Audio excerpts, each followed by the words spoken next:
سلامونه دوستانو. که چا وزن ډیر وي او ګیډه لري او غواړي خپل وزن را کم کړي، نو دغه کوم مواد چې تاسو وینئ ما دا سره یو ځای کړي، د نتیجه ما هم لیدلې ده.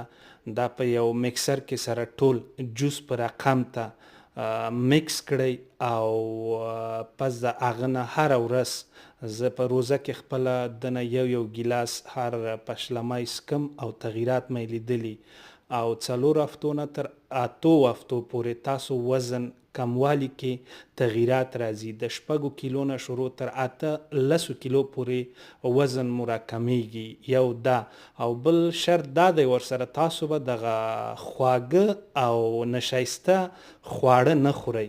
نشایسته هم ګلوکوز دی او خواږه خواړه هم وزن ډیروالي کې ډیر رول لري. نو کوشش وکړئ دغه جوس جوړ کړئ. ما نتیجه لیدلې، زه 6 کیلو کم